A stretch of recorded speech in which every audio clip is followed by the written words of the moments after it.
ओम नमः शिवाय। आज का ये पावन अध्याय अत्यंत विशेष है क्योंकि इसके साथ पूर्ण होती है शिव पुराण की दिव्य रुद्र संहिता और युद्धखंड की महागाथा। आज हम सुनेंगे बाणासुर का अंत, गजासुर का वध, महादेव का कृतिवासा स्वरूप और माता पार्वती की अद्भुत दिव्य लीला। आइए श्रद्धा और भक्ति भाव के साथ आरंभ करते हैं शिव पुराण रुद्र संहिता युद्धखंड का अंतिम पावन पाठ। श्री कृष्ण द्वारा बाण की भुजाओं का काटा जाना, सिर काटने के लिए उद्यत हुए श्री कृष्ण को शिव का रोकना और उन्हें समझाना, श्री कृष्ण का परिवार समेत द्वारका को लौट जाना, बाण का तांडव नृत्य द्वारा शिव को प्रसन्न करना, शिव द्वारा उसे अन्यान्य वरदानों के साथ महाकाल तत्व की प्राप्ति। सनत कुमार जी कहते हैं, महाप्राज्ञ व्यास जी, लोक लीला का अनुसरण करने वाले श्री कृष्ण और शंकर की उस परम अद्भुत कथा को श्रवण करो। तात, जब भगवान रुद्र लीलावश पुत्रों तथा गणों सहित सो गए, तब दैत्यराज बाण श्री कृष्ण के साथ युद्ध करने के लिए प्रस्थित हुआ। उस समय कुंभांड उसके अश्वों की बागडोर संभाले हुए था और वह नाना प्रकार के शास्त्रास्त्रों से सज्जित था। फिर वह महाबली बलिपुत्र भीषण युद्ध करने लगा। इस प्रकार उन दोनों में चिरकाल तक बड़ा घोर संग्राम होता रहा, क्योंकि विष्णु के अवतार श्री कृष्ण शिव रूप ही थे और उधर बलवान बाणासुर उत्तम शिव भक्त था। मुनीश्वर, तदनंतर वीर्यवान श्री कृष्ण, जिन्हें शिव की आज्ञा से बल प्राप्त हो चुका था, चिरकाल तक बाण के साथ यूं युद्ध करके अत्यंत कुपित हो उठे। तब शत्रु वीरों का संहार करने वाले भगवान श्री कृष्ण ने शंभु के आदेश से शीघ्र ही सुदर्शन चक्र द्वारा बाण की बहुत सी भुजाओं को काट डाला। अंत में उसकी अत्यंत सुंदर 4 भुजाएं ही अवशेष रह गई और शंकर की कृपा से शीघ्र ही उसकी व्यथा भी मिट गई। जब बाण की स्मृति लुप्त हो गई और वीर भाव को प्राप्त हुए श्री कृष्ण उसका सिर काट लेने के लिए उद्यत हुए, तब शंकर जी मोह निद्रा को त्याग कर उठ खड़े हुए और बोले। रुद्र ने कहा, देवकी नंदन, आप तो सदा से मेरी आज्ञा का पालन करते आए हैं। भगवान, मैंने पहले आपको जिस काम के लिए आज्ञा दी थी वह तो आपने पूरा कर दिया। अब बाण का शिरच्छेदन मत कीजिए और सुदर्शन चक्र को लौटा लीजिए। मेरी आज्ञा से यह चक्र सदा मेरे भक्तों पर अमोघ रहा है।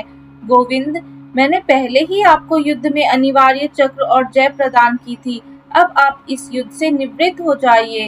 लक्ष्मीश, पूर्व काल में भी तो आपने मेरी आज्ञा के बिना दधीच, वीरवर, रावण और तारकाक्ष आदि के पुरों पर चक्र का प्रयोग नहीं किया था। जनार्दन, आप तो योगीश्वर साक्षात परमात्मा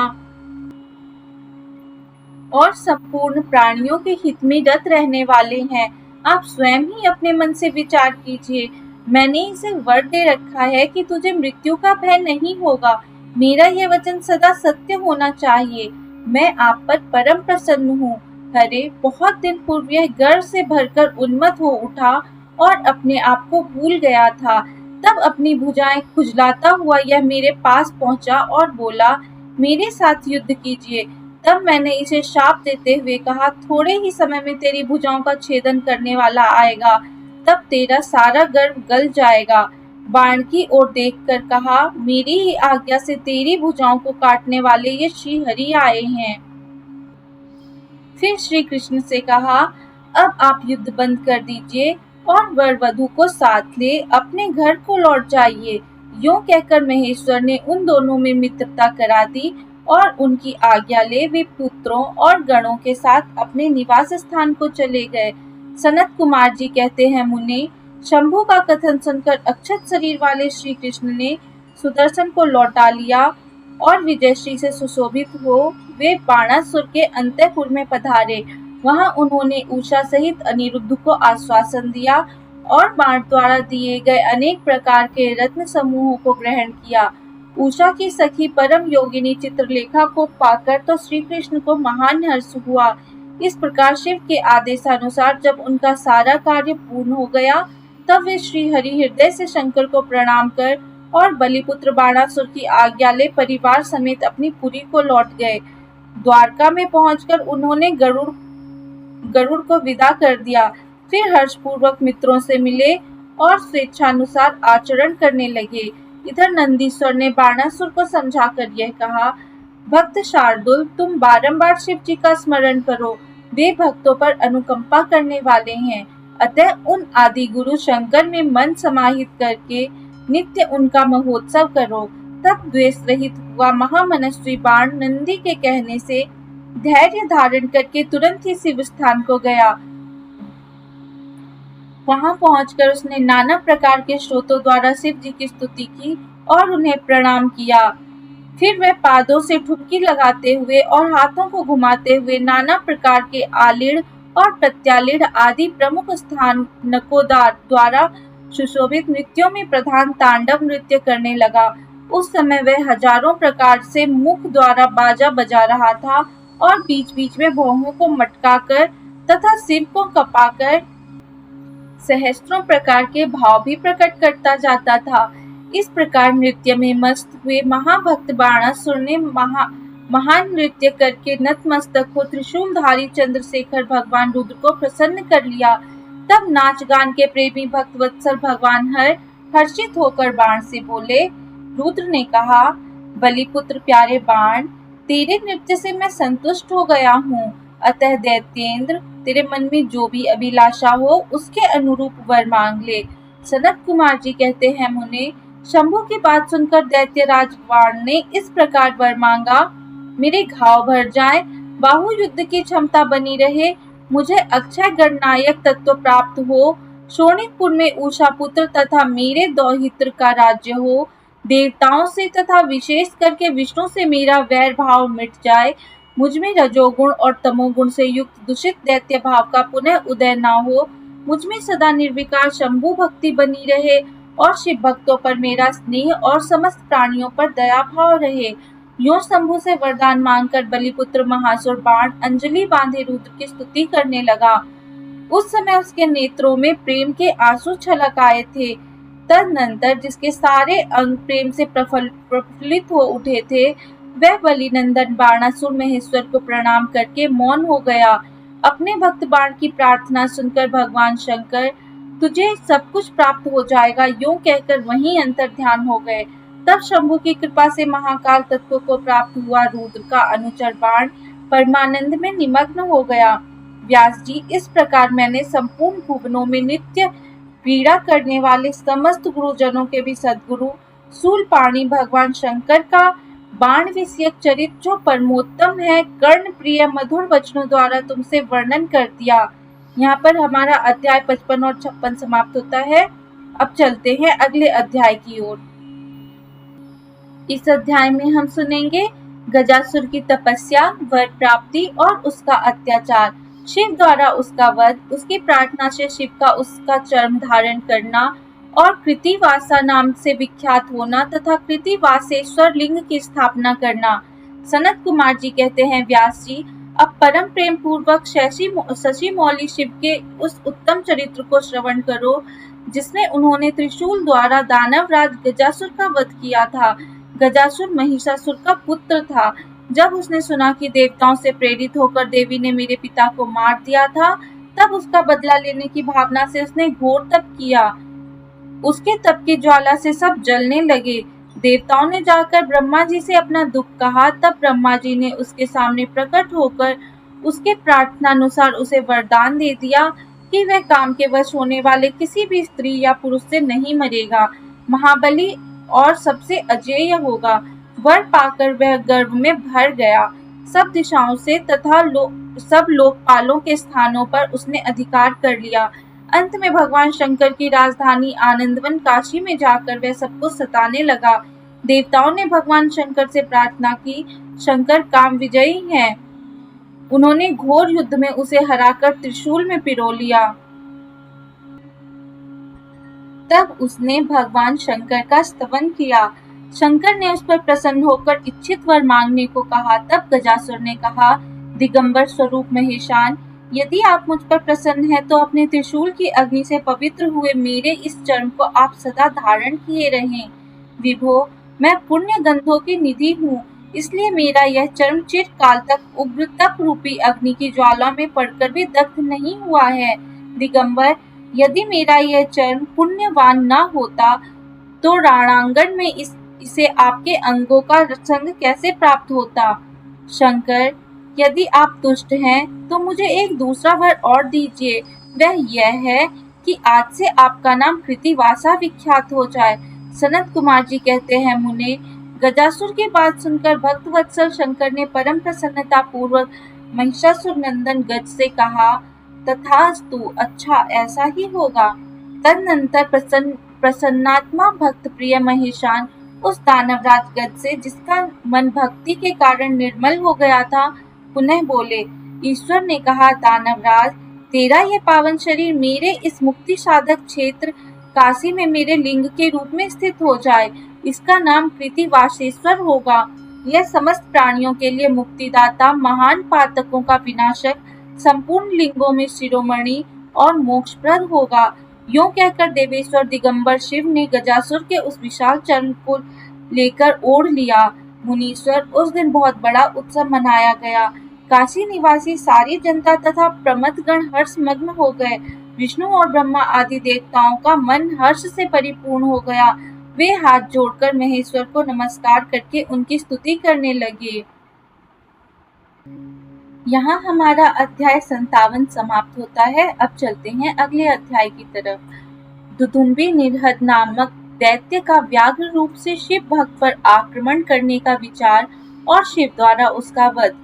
तो इस अध्याय में हम इसी के बारे में जानेंगे। सनत कुमार जी कहते हैं, व्यास जी, अब मैं चंद्रमौली के उस चरित्र का वर्णन करूंगा जिसमें शंकर जी ने दुदुम्बी निरहद नामक दैत्य को मारा था। तुम सावधान होकर श्रवण करो। दितिपुत्र महाबली हिरण्याक्ष के विष्णु द्वारा मारे जाने पर दिति को बहुत दुख हुआ। तब देवशत्रु दुदुम्बी निरहद ने उसको आश्वासन देकर यह निश्चय किया कि देवताओं के बल ब्राह्मण हैं। ब्राह्मण नष्ट हो जाएंगे तो यज्ञ नहीं होंगे। यज्ञ न होने पर देवता आहार न पाने से निर्बल हो जाएंगे। तब मैं उन पर सहज ही विजय पालूंगा। यूं विचार कर वह ब्राह्मणों को मारने लगा। ब्राह्मणों का प्रधान स्थान वाराणसी है, यह सोचकर वह काशी पहुंचा और वन में वनचर बनकर समीधा लेते हुए, जल में जलचर बनकर स्नान करते हुए और रात में व्याघ्र बनकर सोते हुए ब्राह्मणों को खाने लगा। एक बार शिवरात्रि के अवसर पर एक भक्त अपनी पर्णशाला में देवाधिदेव शंकर का पूजन करके ध्यानस्थ बैठा था। बलाभिमानी दैत्यराज दुदुम्बी निरहद ने व्याघ्र का रूप धारण करके उसे खा जाने का विचार किया, परंतु वह भक्त दृढ़ चित्त से शिव दर्शन की लालसा लेकर ध्यान में तल्लीन हो रहा था। इसके लिए उसने पहले से ही मंत्र रूपी अस्त्र का विन्यास कर लिया था। इस कारण वह दैत्य उस पर आक्रमण करने में समर्थ न हो सका। इधर सर्वव्यापी भगवान शंभु को उस दुष्ट रूप वाले दैत्य के अभिप्राय का पता लग गया। तब शंकर ने उसे मार डालने का विचार किया।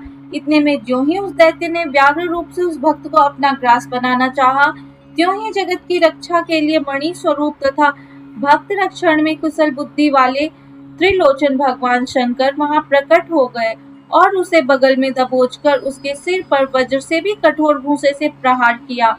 उस मुष्टि प्रहार से तथा काख में दबोचने से वह व्याघ्र अत्यंत व्यथित हो गया और अपनी दहाड़ से पृथ्वी तथा आकाश को कपाता हुआ मृत्यु का ग्रास बन गया।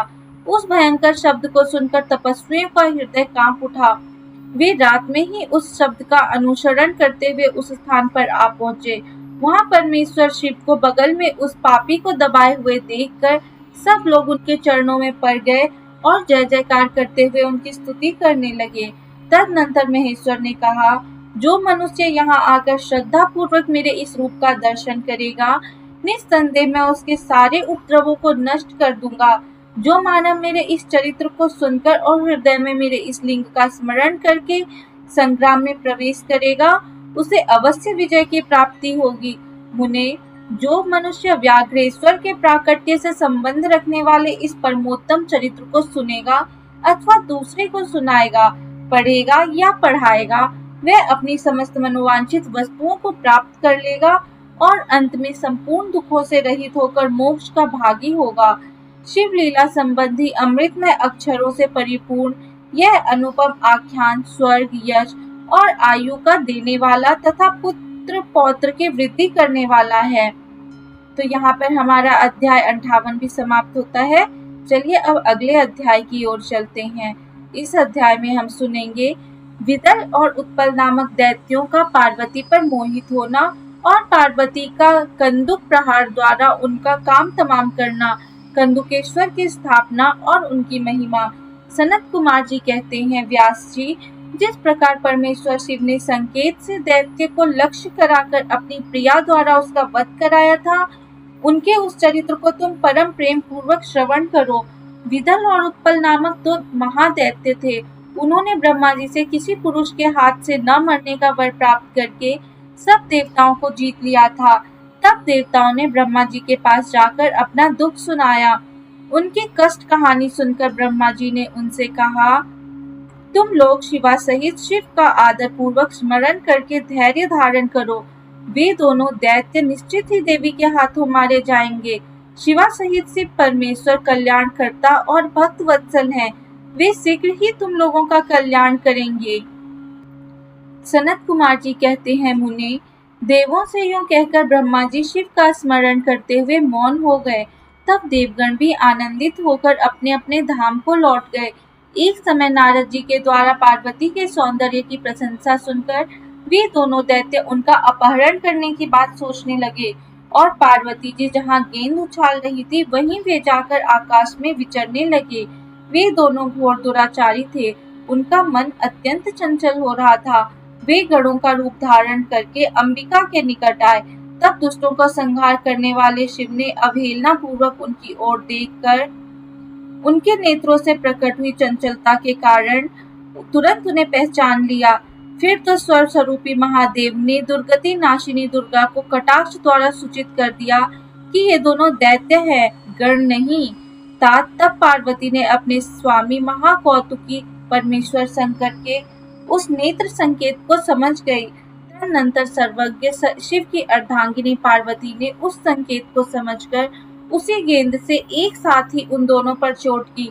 तब महादेवी की गेंद से आहत होकर वे दोनों महाबली दुष्ट दैत्य चक्कर काटते हुए उसी प्रकार भूतल पर गिर पड़े जैसे वायु के झोंके से चंचल होकर दो पके हुए ताड़ के फल अपनी डंठल से टूटकर गिर पड़ते हैं, अथवा जैसे वज्र के आघात से महागिरी दो शिखर ढह जाते हैं।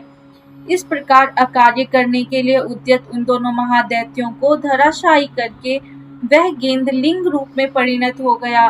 समस्त दुष्टों का निवारण करने वाला वह लिंग कंदुकेश्वर के नाम से विख्यात हुआ और ज्येष्ठेश्वर के समीप स्थित हो गया। काशी में स्थित कंदुकेश्वर लिंग दुष्टों का विनाशक, भोग मोक्ष का प्रदाता और सर्वदा सत्पुरुषों की समस्त कामनाओं को पूर्ण करने वाला है। जो मनुष्य इस अनुपम आख्यान को हर्षपूर्वक सुनता है, सुनाता है अथवा पढ़ता है, उसे भय का दुख कहाँ। वह इस लोक में नाना प्रकार के संपूर्ण उत्तमोत्तम सुखों को भोगकर अंत में देव दुर्लभ दिव्य गति को प्राप्त कर लेता है। ब्रह्मा जी कहते हैं, मुनि सत्तम, मैंने तुमसे रुद्र संहिता के अंतर्गत इस युद्ध खंड का वर्णन कर दिया है। यह खंड संपूर्ण मनोरथों का फल प्रदान करने वाला है। इस प्रकार मैंने पूरी की पूरी रुद्र संहिता का वर्णन कर दिया है। यह शिव जी को सदा परम प्रिय है और भक्ति मुक्ति रूप फल प्रदान करने वाली है। सूत जी कहते हैं, इस प्रकार शिवानुगामी ब्रह्मपुत्र नारद शंकर के उत्तम यश को तथा शिव सतनाम को सुनकर कृतार्थ हो गए। यो मैंने संपूर्ण चरित्रों में प्रधान तथा कल्याण कारक के ब्रह्मा और नारद का संवाद पूर्ण रूप से कह दिया है। अब तुम्हारी और क्या सुनने की इच्छा है।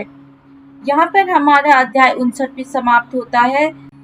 इस प्रकार पूर्ण होती है शिव पुराण की पावन रुद्र संहिता और युद्धखंड की दिव्य कथा। जो भक्त श्रद्धा और भक्ति से इस संपूर्ण रुद्र संहिता का श्रवण करता है, उस पर भगवान शिव और माता पार्वती की विशेष कृपा बनी रहती है। यदि आपने इस दिव्य यात्रा में हमारा साथ दिया है तो इसके लिए आपका हृदय से धन्यवाद। वीडियो को लाइक करें, शेयर करें और हमारे चैनल होली बुक्स को सब्सक्राइब अवश्य करें। कमेंट में श्रद्धा और प्रेम से लिखें, हर हर महादेव।